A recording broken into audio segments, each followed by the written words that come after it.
Welcome to the High Performance Edge, the podcast for contractors who lead with building science and want to turn that advantage into a stronger, more successful business. Whether you're in HVAC, insulation, solar, or home performance, we dig into strategy, sales, marketing, operations, hiring, and customer service approaches that power stable, more profitable companies. Hear from top contractors and industry experts as we explore what it takes to thrive as a very different kind of contractor. Here's your host, founder and CEO of Energy Circle, Peter Troast.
Welcome, everyone. Thank you for being here.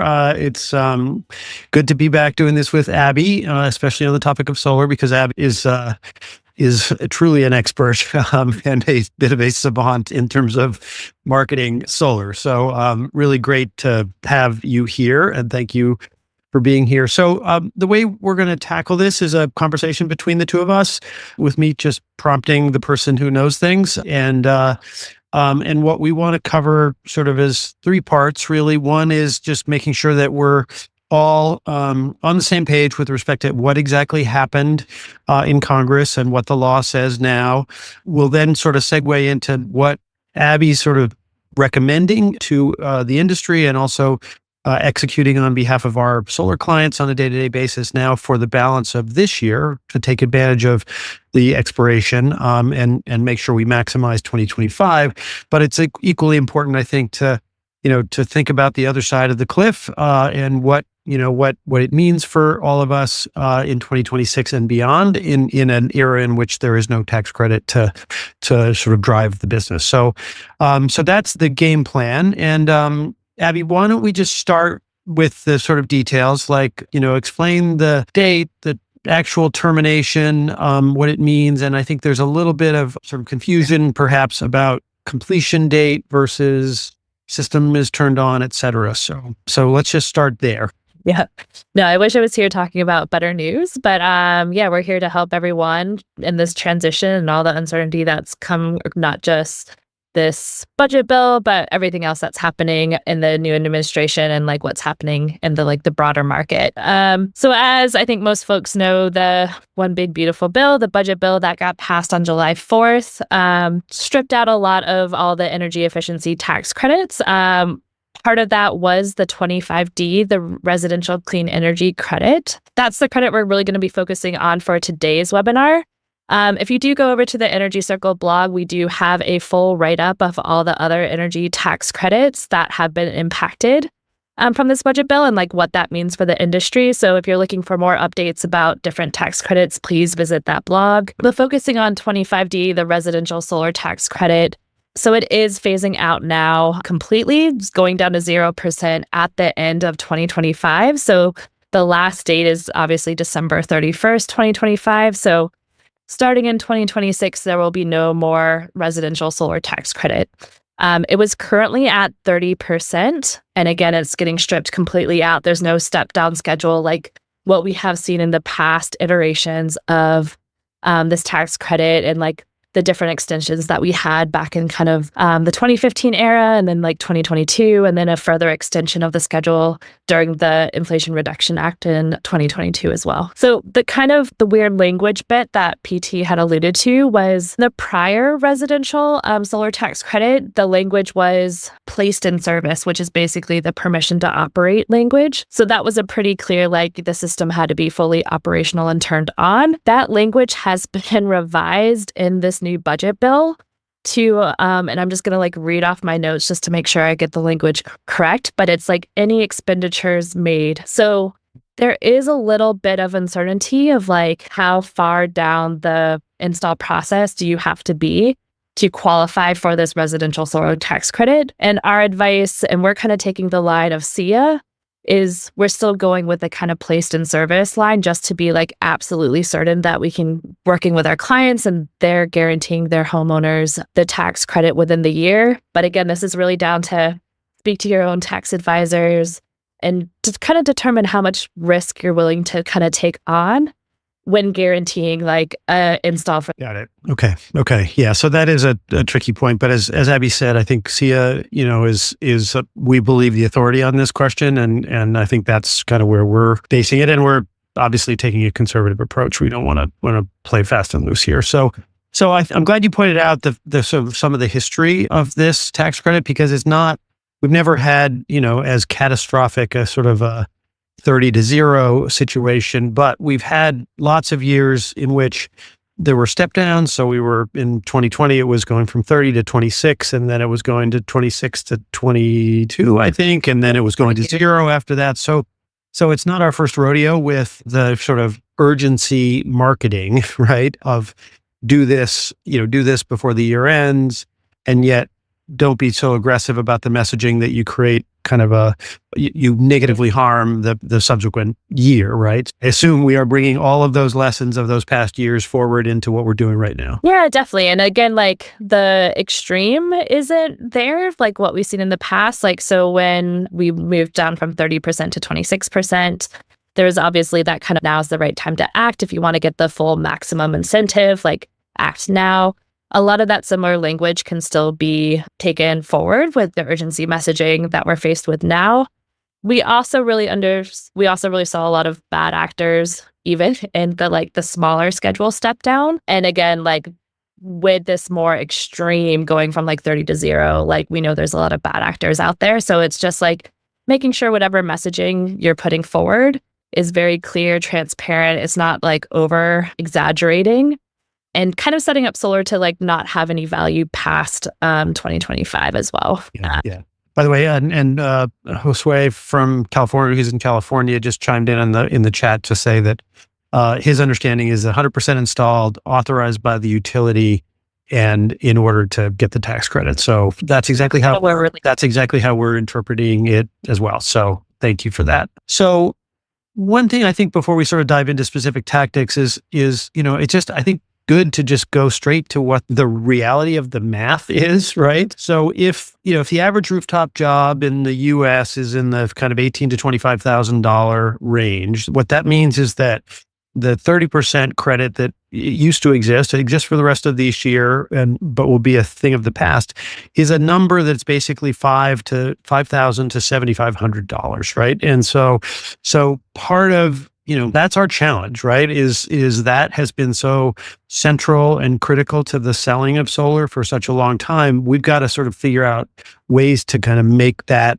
invisible, if you will. And so, Abby, do you agree that just going straight to the hard dollars is our main communications challenge? I think it's like one of the challenges. I think it also really just applies to a smaller segment of like the homeowner segment that we're looking at. So a specific homeowner that is really going to be kind of zeroing in on like what that payback period is and like what they might see as like a sunk cost are people who are already like thinking about solar. They've done a lot of research. They're fully aware of like the tax credit. And they may have already gotten quotes about like what the kind of payback period might be like. For any homeowner kind of past 2026 or going into 2026 who hasn't really come to like the exploration stage or the awareness stage of like, oh, maybe I want to like look into solar for my house, or they might not again, have seen like the full out math. So they won't have that comparison of like, this was what solar was before, and then this is what solar is going forward. And so kind of keeping that in mind. So there will be like a challenge for maybe a specific segment of homeowners. Yeah. And again, it's just like thinking about like, yes, we want to talk about and like kind of address some of the math problem like here. But again, with kind of thinking about like, particularly in places where there are annual electricity bill increases year over year, that compounding increase of that price with like the long-term savings you still will realize in the lifetime of a solar system, that's the kind of like long-term saving. So thinking about kind of the price of waiting or the pain of waiting to go solar further down the line as utility and electricity bills increase, that's like more of the kind of messaging reframing that you want to kind of think about is like, there is still or always a good time to go solar in the future with kind of compounding electricity bill costs that are going to continue to like rise and be a real pain point to homeowners as well, especially the ones who have like the means to go solar. Yeah. Well, I'm glad you brought up the sort of numbers, because I think there's an assumption in solar of all, of all the home energy related improvements. I think, there's an assumption that in the realm of solar, that is the calculus on behalf of the homeowner is most oriented towards a straight ROI kind of calculation, right? I'm going to save this much, this is going to cost me X. I'm going to save this much every month in my energy bill, and I'm going to get a payback over the course of 7 years or 8 years or 9 years or whatever that may be. But I believe, Abby, that there was some research by the Pew Foundation that said basically that, yes, the ROI is important, the tax credits are important, but not the most important reason why people go solar. Yeah, and there's like still a lot of motivations and values of solar that is what driving people's continued interest in solar. So the Pew research that you're referring to conducted just a few years ago in 2022, the tax credit was like the third priority down. So what was actually above that was, again, the overall savings on energy bill prices and that long-term savings. Number 2 was on environmental reasons, still up there at the top. And then just below the tax credit was also for like health reasons and kind of moving away from fossil fuels. So all of those like motivating factors and like kind of the reasons why people are like have that interest in solar and like are exploring solar are still going to remain the same past this tax credit, the tax credit phase out. Okay. Yeah. So even if on a straight ROI calculus, we might be, we're sort of losing 4 years or something like that in the payback time, it ranks very highly as an investment. And that's, not, to your earlier point, not necessarily even taking into account the escalation of energy prices, which is rampant around the country, and I think is the new reality. Okay. Yeah, and even like some of the like reports coming out now of like specific states that are going to see like huge increases in like utility bill costs that were even like higher than what had been anticipated a year ago. So like just that escalation of people are going to really feel it in their pocket and their like the wallet. They're going to see. So. Yeah, I think this is probably pretty well known by everybody who's listening today. But, we monitor both search terms and we monitor communications that are happening, at the homeowner to contractor level across all of our clients, solar and efficiency and heat pump and everything. The subject of energy prices is increasingly prominent. And so it is very much on people's minds. So, okay, well, let's now shift into the sort of the rest of 2025, like what tactics are you recommending? What messaging is sort of working in terms of the objective of maximizing the balance of this year to make sure that those jobs can be completed, installed, turned on before the end of the year? Yeah. So with our solar clients that are still looking to kind of fill up their full pipeline for the end of the year and like close out their books, they are leaning heavily into this like urgency messaging. We've previously had a lot of like tax credit information across all our websites. All those have been updated, and like we usually have like an incentive landing page. We have specific blogs that are kind of clustered around those incentive pages. All of that has been like updated with that kind of prominent message of that kind of looming deadline. But we've also called out that message in like really prominent placements on websites. So whether that's a pop-up banner or a specific call out box or like a hello bar, which kind of sits at the top of the navigation. So there's really clear, very direct, just like very clear messaging on that approaching deadline. We've shifted a lot of our kind of paid campaigns as well to really talk about the urgency messaging and like what potential kind of cutoff dates could be there. So this is across all our like PPC campaigns, as well as like really leading into Facebook ads as well. We're seeing like good success on the Facebook side. So tying that in with all that kind of organic content that we have on our website, but then also thinking about audiences. So we have a very short window here of urgency where we're trying to get as many leads in and like making sure those like contracts are signed and like the queue is kind of filled up for the rest of the year. So we're really putting a lot of our effort and priority into remarketing focus. So what we mean by remarketing is, again, like people who, if you have a good CRM, reaching out to the folks who got a quote and maybe didn't like sign, getting those people who have already stated their interest in solar. And this is now like they might have been waiting for like the right time for them, but this is now the right time for them to like go solar. So reaching back out to those folks, but then from a technical side, using like our built audiences around remarketing to target those paid ads and like sending them back to our new updated like urgency content.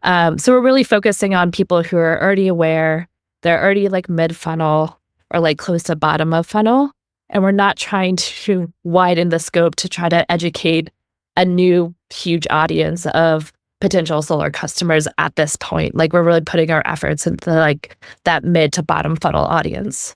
Got it. And just to be clear, that is obviously mining your past quotes that didn't close and all of what you have in your own CRM, but it's also a targeting strategy in terms of the kinds of search terms that we're campaigning on and the way we're targeting in social media advertising and so forth, right? Okay. And then I guess, is it as straightforward as these tax credits are expiring? Because I know there's been some nuanced messaging about how best to get the message across. And I think, some folks have said things like, well, we only have, X number of slots left in our calendar as a kind of an alternative way of doing it. So any indication of what's the best message? Yeah, so you can definitely like play around with like urgency plus that scarcity message of like there's 5 more like installs for the rest of the year. But just kind of keep in mind there's like also some risk in that approach as well, that like people might be turned off and like look elsewhere to one of your competitors if they still have open slots. Yeah. But you want to make sure if you're going to use the scarcity message is that you can still have a conversation with them to kind of explain like you can't unfortunately get them in at the end of this year. Like you still want to have that conversation with them to kind of tee them up to be a potential customer in the future. There will still be some of these folks who are just going to like look to just try to make sure they get booked in and not necessarily care about which company does it. But if it's the type of customer who wants to go solar and wants to go solar right, and like wants to be with the best partner to do that, like there's a conversation to be had there. So try and experiment with scarcity, but just kind of also know that like ultimately you also want to still capture potential customers as well and not turn people off directly to like other companies. Got it. Okay. And I think we've been at this on behalf of Energy Circle clients since, really since the bill got introduced, right? That in our case was enough of a potential threat at that point in time that we got the word out. And I guess the point I'm trying to make here is like, based on doing the kinds of things that Abby is talking about right now, the needle moved quite quickly. Like we've got several clients who are done. They're entirely booked for the year because we got out there early. And so, And so they're not talking about the tax credit urgency. They just don't want to disappoint potential customers. So they've like moved. They haven't even like moved into that urgency phase because like they were quick for first mover advantage and they already had like the kind of pipeline booked up for this year. Okay. Well, so I think before we move into talking about the new world order of post 2025, when we've got to go to market and thrive as businesses without a tax credit, we still have this challenge of not, depressing the market in, the beginning of 2026. So what is your counsel to people about that question and that issue? Yeah. I mean, I still think like our best approach is hoping to not have a significant cliff edge. I think there will still be some kind of like drop off, like going from 30 to 0. Like there's only so much you can do to really like counteract that potential. But there's definitely some things you can kind of do to like, again, like I said, in terms of our messaging, like you don't want to over exaggerate and like basically have the interpretation being that solar is not a good investment post the tax credit. So think like kind of messaging where it's like, oh, your last chance for solar instead of saying like last chance for the tax credit. Saying like solar will be dead in 2026, like anything that's like over exaggerated, that's like kind of trying to create urgency that's like almost unnecessary. So we always approach it of like definitely get the urgency messaging out there, but be really kind of mindful of like how it's being phrased and being very clear and direct and transparent about like how this is specifically for the tax credit, but like the long-term value of solar is still very much there in 2026. And you can start kind of building in the content around like all the other benefits and values around solar that like I know our teams have been doing for a long time, like always having those like, it's not just tax credits, there's like other motivations and other benefits of solar that homeowners are going to want to go after. Also just like thinking about like, again, don't become a bad actor all of a sudden because you're in a panic. This is most likely just going to hurt your reputation in the long run when you actually really want to have like good referrals, good word of mouth going into the next year. So don't all of a sudden kind of like switch your messaging to be like super aggressive. Don't change like your sales tactics to be like those high pressure situations that a lot of like the bad actor of solars usually get kind of framed for. So got it. Okay. Yeah, that's, I think, really good advice. All right. Well, then, so let's talk a little bit about what you think is the new world order marketing plan and program and sort of tactical mix will be both, kind of messaging as well as kind of what specific tactics are going to be critical in a post tax credit world. Cool. Yeah, I mean, a lot of the messaging that we've been thinking about going forward is a lot on kind of energy and utility independence. We've already seen like this messaging resonating well with homeowners to begin with, particularly in areas like California where there is a resounding hatred of PG&E. But I know there's other places where homeowners are just really dissatisfied with their utility. Having just that kind of more energy independence messaging or utility independence, there might be, if you're in a service area where you can almost come across a little bit of that rebellion messaging within that independent space. So that's one thing that we've been like looking at and like continuing to like evolve in our messaging. Obviously, we've said this multiple times tonight as well. The rising energy prices, this is probably going to be like the number one thing. And this also plays into that like the pain or the price of waiting messaging. So like even with that kind of ROI payback period expanding a little bit, that compounding like energy bill increasing with potentially seeing like significant increases year over year, that the rising energy prices and having that long-term stability and savings is going to be like a key message going forward, particularly for stability for like retirees and their kind of like legacy that they're thinking about. Yeah. Obviously, energy security is a big one as well. We've talked about this a lot in the past, particularly in areas that are prone to like power outages, blackouts, brownouts, like particularly around like wildfire areas. Some other messaging as well that, and this is kind of getting into like thinking about audiences becoming more granular and really tightening up of like who is that target audience that has the means to go solar in the future. So you might have kind of like this, obviously you have the people who are kind of like still have the means to go solar and interest in solar for a lot of different motivations. But you might have this very high-end user that wants like a high-tech, high smart home, is like kind of seeing solar as that like luxury item. So that might, depending on your service area, you might be able to isolate that granular audience and also push solar up there. But then there's also like this narrowing of the solar audience that you just want to get more granular of and talk about those energy independence, energy security, the long-term stability savings messaging as well. Yeah. Yeah.